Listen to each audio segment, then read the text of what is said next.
Magandang araw po, ako po si John Cacciola, Sales Executive dito po sa Mitsubishi Peak Motors Abad Santos, dito po sa May Tondo, Manila.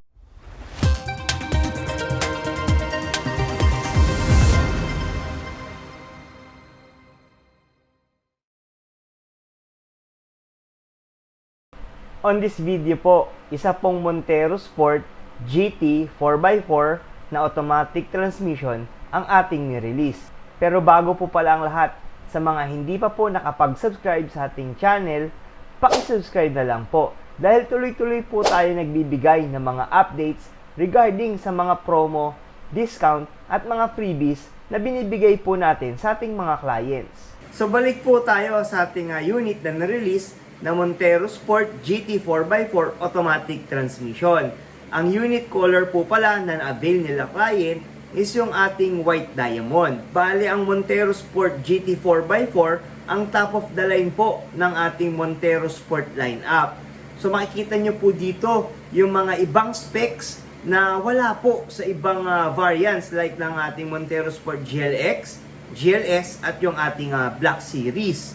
So I hope na matapos po nila yung ating video na prepare ngayon para magkaroon po kayo ng idea kung ano po yung mga transaction na na-avail ni client. Dahil dito po sa ating Montero Sport GT, nakakabit na yung mga freebies like yung ating GT spoiler, GT two-tone mags at leather seat cover. So hindi na po siya part ng ating mga freebies na binibigay. Kaya maganda po na matapos nga nila yung ating video ngayon para magkaroon po kayo ng idea regarding sa SRP, sa down payment, at mga freebies na binigay natin kay client. At especially kung ito na ba ay yung ating 2025 na year model. So without further ado, tara po, samahan nyo na po ako upang maipakita po sa inyo yung ating nirelease na unit na Montero Sport GT 4x4 automatic transmission. So ito guys yung ating unit po no na Montero Sport GT 4x4. So ito po yung top of the line na unit ng ating Montero Sport. So dito po sa kanyang harap yung kanyang dynamic shield front fascia. So kung titignan nyo po napaka-ordinary lang no, same lang ng ating Montero Sport na ibang variant. Pero hindi nyo po alam dyan is yung mga features po dito, no? Yung mga maliliit na features dito na talaga ng mga nakakamangha. So dito po sa ating grill, horizontal grill, yan po ang ating silver accent na horizontal grill. Kung mapapansin nyo po, same lang din siya ng mga Montero before. Pero ang hindi po natin alam dito is ito pong ating emblem. Yan, may nakapaloob po dyan na sensor na forward collision mitigation na sensor na nakakatulong or nakakapag-remind sa ating driver kapag meron ng mga sasakyan sa harapan no, na may possibility na bumangga tayo. So, nasiset po yung distance niyan kung gaano kalayo ang gusto po nila para i-remind tayo ni system na merong nearby na sasakyan or object. Then pagdating po dyan, meron pa din po yan na ating, nandyan din po ang sensor ng ating adaptive cruise control. Bali, ang adaptive cruise control po is yung ating sensor pag sa ating cruise control. So, nagsiset din po tayo ng distance doon para ma-remind tayo o yung driver na nag-a-adjust yung speed ng ating sasakyan depende dun sa sasakyan na nasa harapan po natin. So, yun po yung purpose ng ating adaptive cruise control. Then, dito po sa ating mga sensors, yan, dito may mapapansin kayong maliit dyan na element. So, ito po yung ating car wash, no? Headlight washer. So, meron po tayong headlight washer para sa ating Montero Sport 4x4 na makikita lang sa ating 4x4 na unit.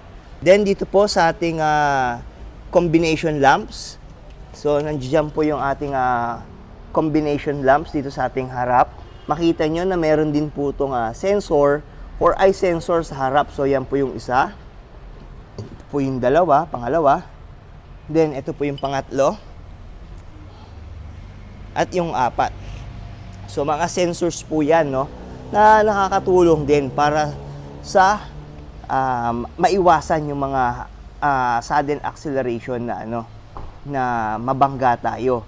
Then dito pa sa ating grill, makikita nyo po yung ating isa sa mga camera ng 360 camera, no? So yan po, diyan nakalocate yung ating camera.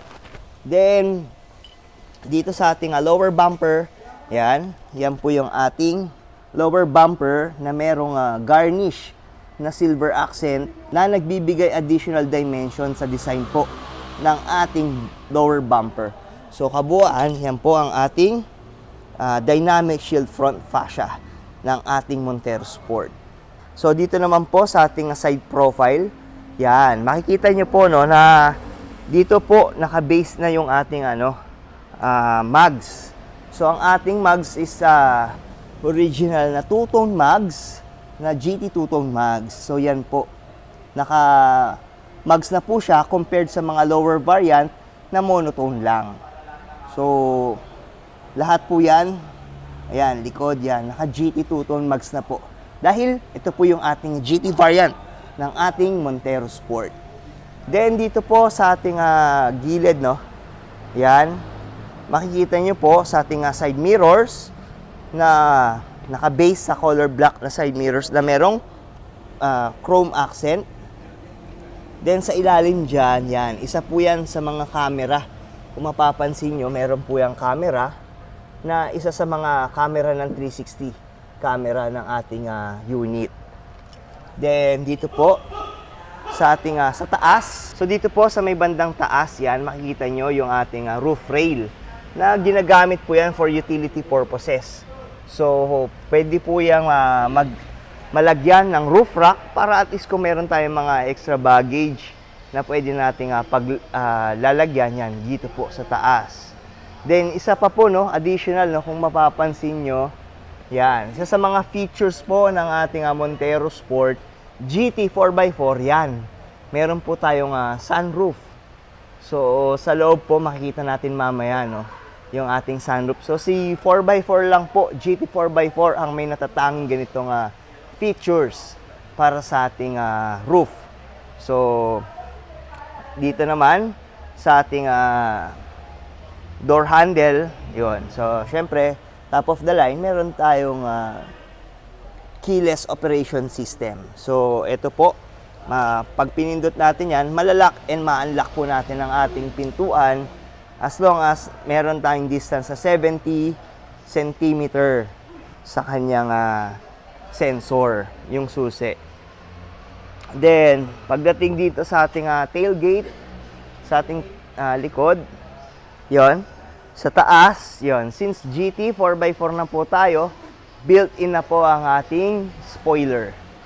So yan, naka-built-in na po ang ating spoiler para sa ating GT variants. Then, syempre po, meron pa rin tayong fin-type antenna na nakakatulong para maging aerodynamic po yung ating sasakyan. So yan po.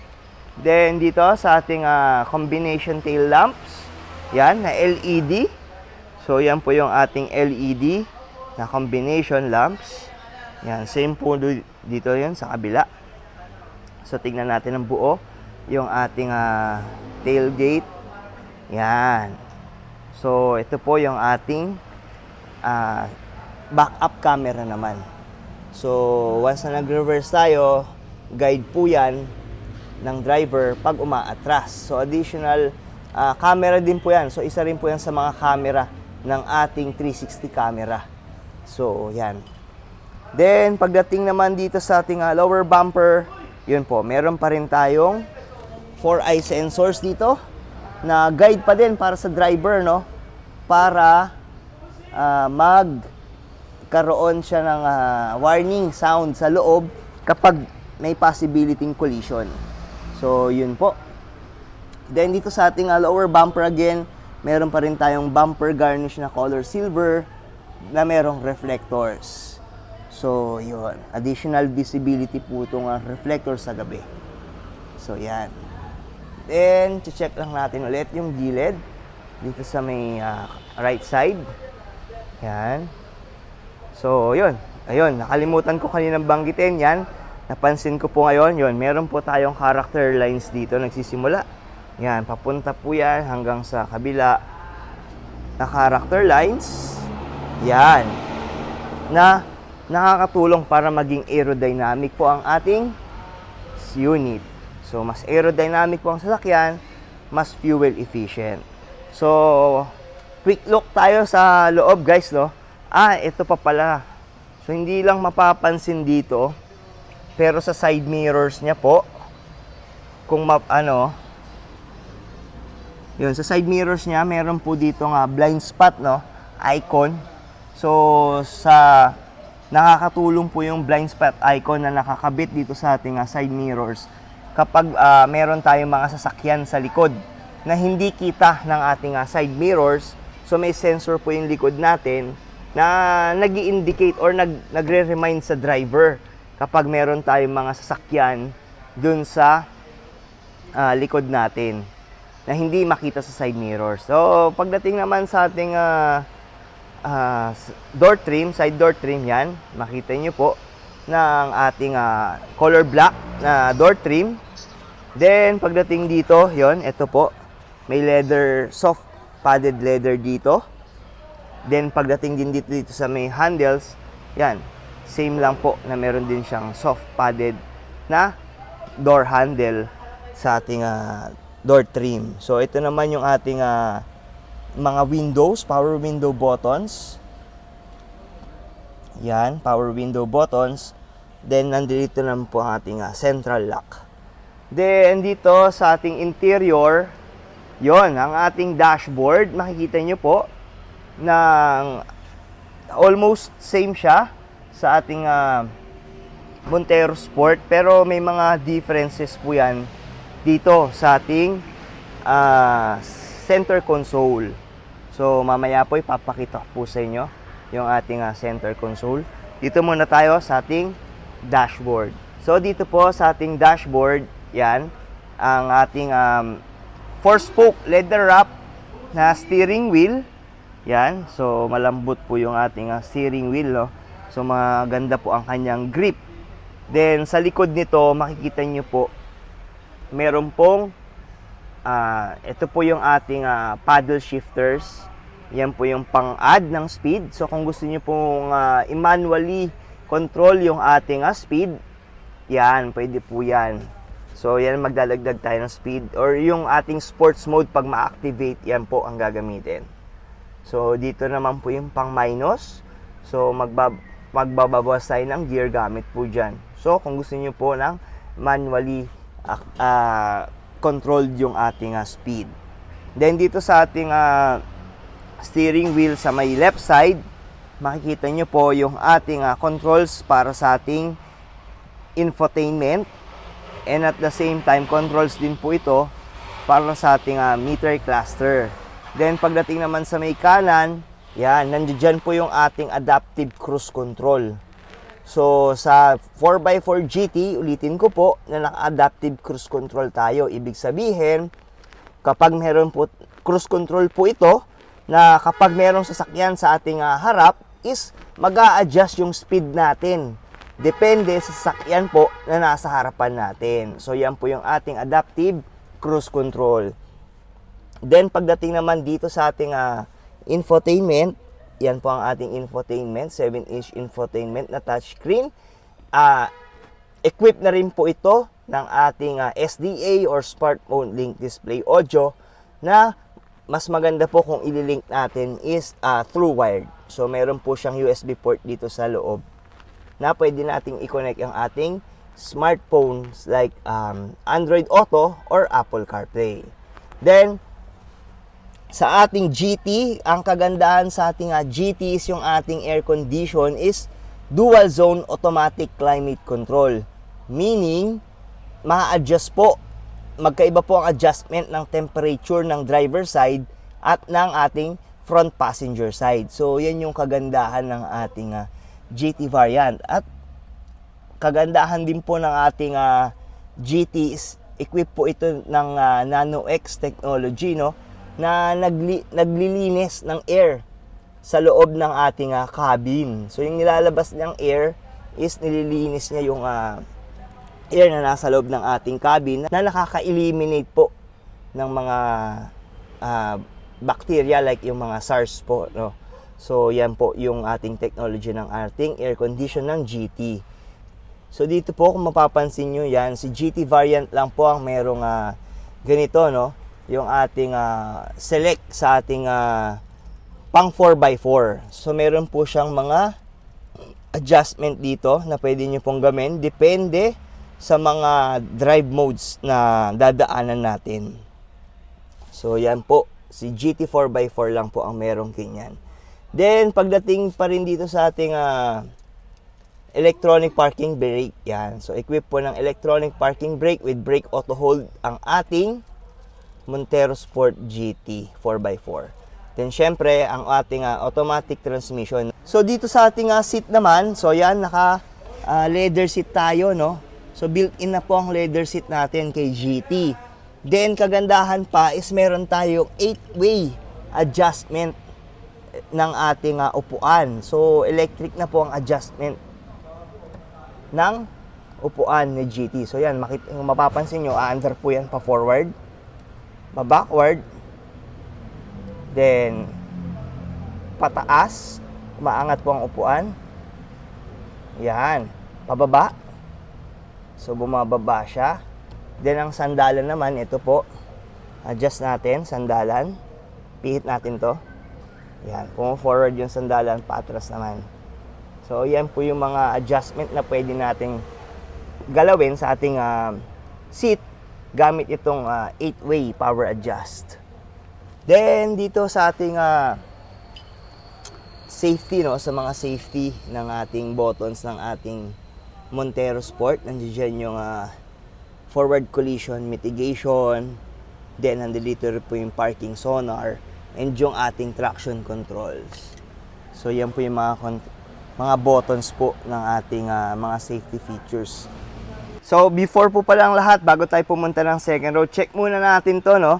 So dito sa ating GT 4x4, kung mapapansin nyo, yan, meron tayong mga extra dito, no.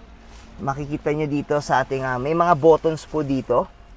So wala po ito sa ibang variants ng Montero. So nandito yung ating buttons para sa ating sunroof.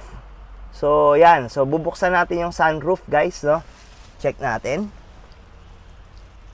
So ito yung ating sunroof. Slide lang natin to, medyo madilim lang, pero yan. So ang ganda. Kung makikita nyo, guys, oh, yan, naka-sunroof tayo. So mas romantic ang driving sa gabi kapag meron tayong sunroof. Lalo kung mga gusto nyo mga mag-camping sa mga magagandang lugar. Yan, yung mas maraming stars. Yan, napakaganda po nito, no? So, yan ang ating sunroof. Try natin kung mapupush natin.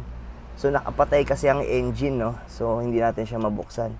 Try natin mamaya kapag tinest na natin kay client itong unit para makita natin yung mga ibang features nitong sunroof. Pero, sa ngayon, yan. Yan po. So, kitang-kita natin yung roof natin, no? Yung bubong ng ating stockyard. So, balik muna natin. Lock lang natin to. So, yan. So, ito yung advantage ng ating GT, no? Dahil meron tayong sunroof. So, check naman natin, guys, yung ating second row. So, sa second row, yun pa din. Meron tayong black na door trim sa ating second row na merong silver accent. So, yung simplicity and elegance ng design ng ating pintuan, nandito pa rin sa ating second row. Then, kagandahan sa ating second row and third row, yun. So, lahat naman ng Montero, kung mapapansin nyo, meron siyang mga aircon vents hanggang dulo. So, medyo madilim lang. So, lahat po yan is meron tayong aircon vents para sa ating second row and third row. So, kanya-kanya po. Then dito sa ating medyo madilim lang, check lang natin sa kabila. Buksan natin yung kabila, no? para makita po natin.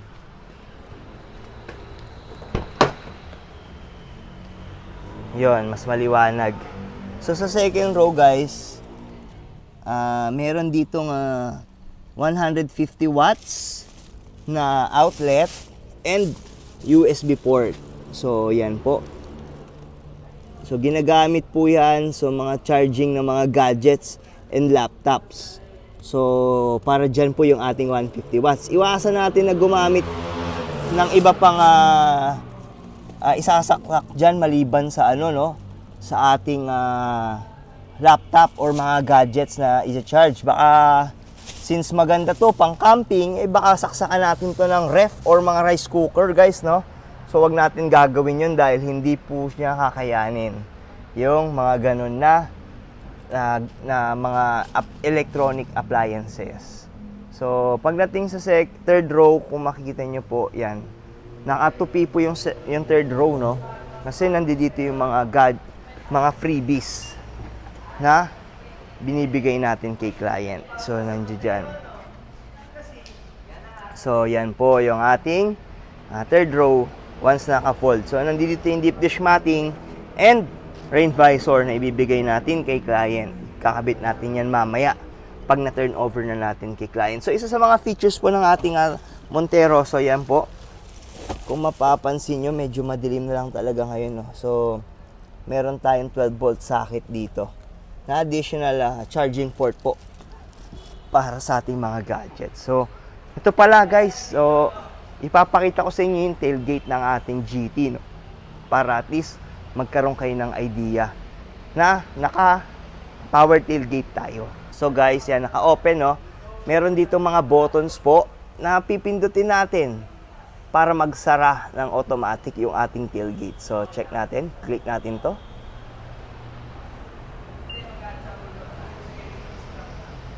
Yun, so automatic na nagsasara ang ating tailgate. Once na magbubukas din po, check natin.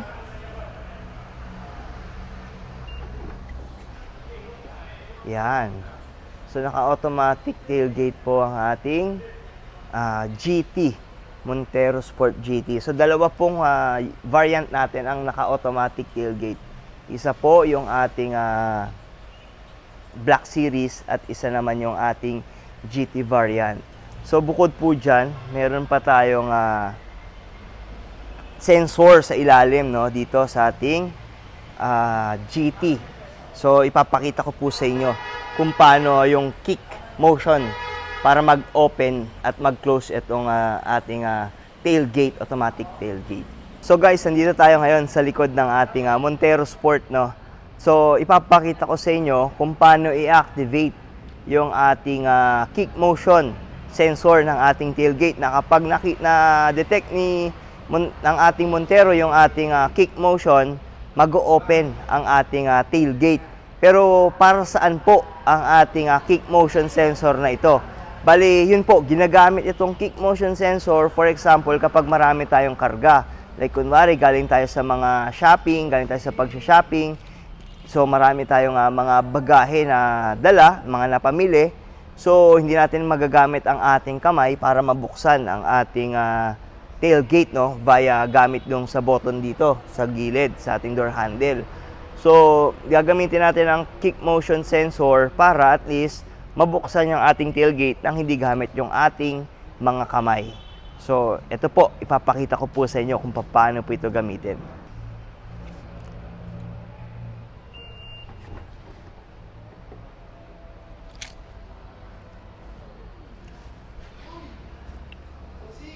So, yun po, nakita nyo na nag-open yung ating tailgate, no, gamit yung ating sensor na nasa baba ng ating Montero Sport. So, ganyan po gamitin yung ating kick motion sensor. So, i-close ko naman po siya ulit gamit yung ating paa ulit, no.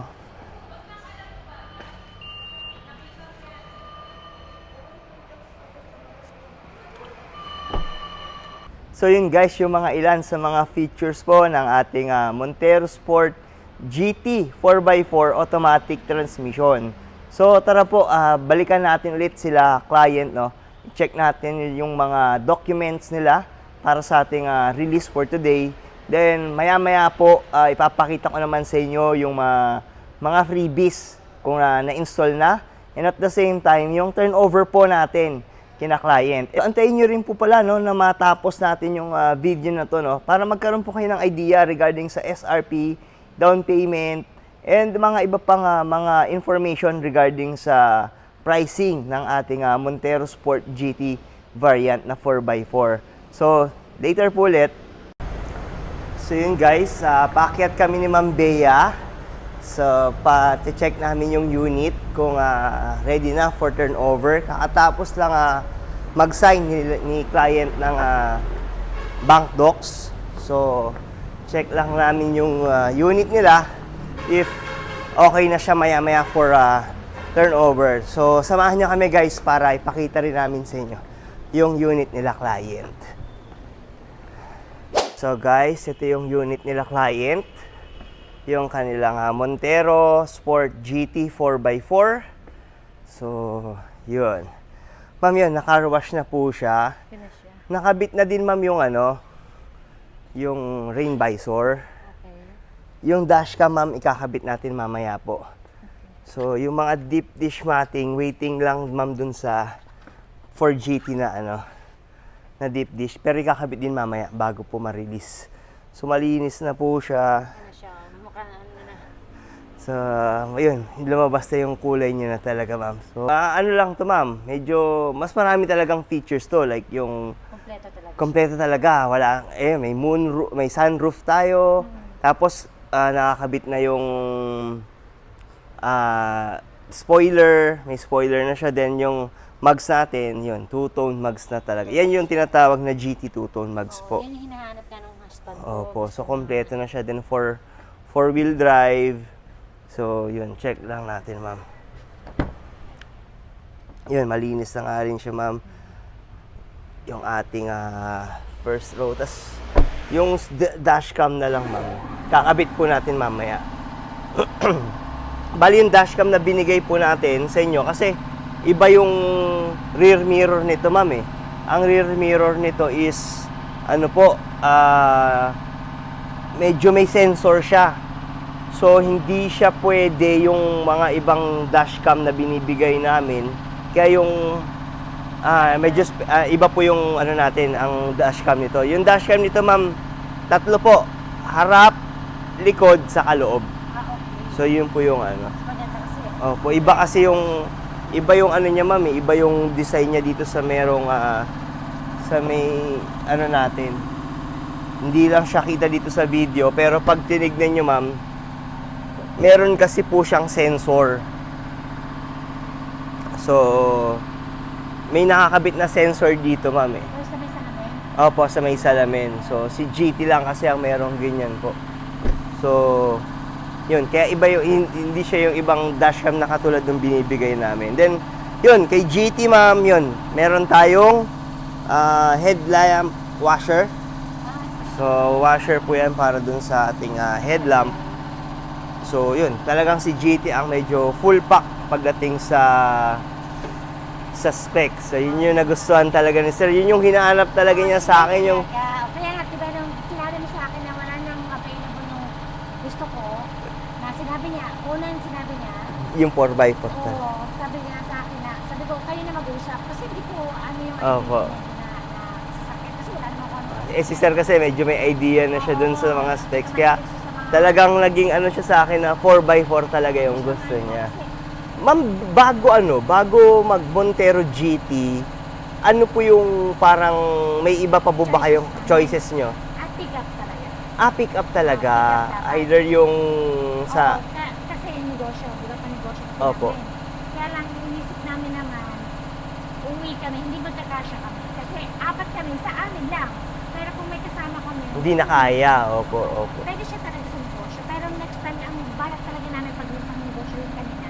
L300, ma'am. L300 Oo, ma'am. Maganda talaga yun. Kung pang target nyo is business talaga, L300 kasi talagang matibay, may mga parts, saka talagang pagdating sa maintenance o harabas, maintenance, mas mura kung compared sa sa opo. Yun ma'am, so maraming salamat at na-release din natin Sa yung... magka 3 weeks na ba? Ano? Opo, 3 weeks din po yung ano. hintayin So, natin. Pero okay sige na. ma'am, maraming salamat po at Welcome. ano na lang din kay sir na maraming salamat po sa inyo. Okay, ma'am. So, ito po yung isa sa mga freebies natin kay client, no? So, itong ating rain visor para sa kanilang unit na Montero Sport GT 4x4. So, yan. Meron po tayong binigay na 4x4 na rain visor para sa kanilang Montero Sport GT. Then, ito po yung isa sa mga freebies din natin na dashcam. So, iba po, kung mapapansin nyo, iba po yung dashcam na binibigay natin, no, sa ibang Montero. Dahil ito po, yan, meron kasing sensor po itong ating Montero Sport GT 4x4. So, ito po, dito sa part na to, may sensor. Then, yung ating rear view mirror, iba po, may function po kasi dito. Ito, para sa ating Montero Sport GT. Kaya hindi pwede po yung ibang dashcam na binibigay natin. Kaya for GT, yan, ganito pong dashcam yung nilalagay po sa windshield ang ibinibigay natin na dashcam. Ang purpose niyan, dalawa po, no? So meron po itong camera front. Yan, nandiyan po yung camera niya. Then meron din po dito sa loob.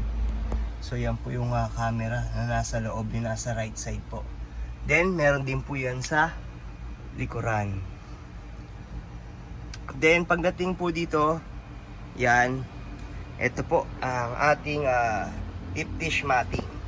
So yan din po yung isa sa mga freebies natin kila client, no? Yung deep dish matting po. So 3 rows po yan. Check natin yung second row. Yan, naka deep dish matting po ating second row. And at the same time, sa third row, check mo natin yung third row. Yan, may deep dish matting for third row. So all 3 rows po ay naka deep dish matting. Then pagdating po dito sa ating likod, check natin. Dito po sa likod, yan, may binigay din po tayong trunk tray. So isa po yan sa mga freebies natin. So yan po yung mga freebies na binigay natin kay client, no? Dahil ang kinonsider po ni client is yung ating 20,000 na cashback. So meron pong cashback na 20,000 sina client para sa ating Montero Sport GT. So yun lang yung mga freebies na binigay natin. Rain visor, dashcam, deep dish matting, tsaka trunk tray, umbrella and keychain. So yun po, let's.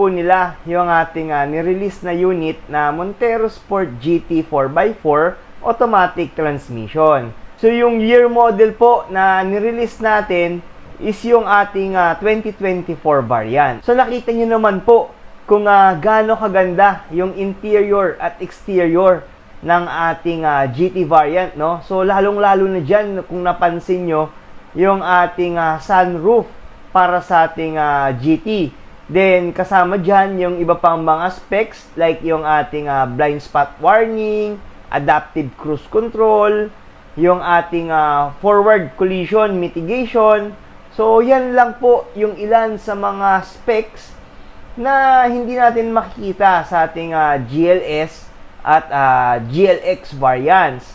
So, full pack po pagdating sa features ang ating GT variant. Then sa mga nagtatanong po kung magkano po ang SRP ng ating Montero Sport GT 4x4 automatic transmission, ito po ay may SRP na 2,443,000 para sa ating white diamond. Then regarding naman po sa transaction namin nila client, no, yung down payment po na na-avail nila client is yung ating 86,000 pesos na down payment.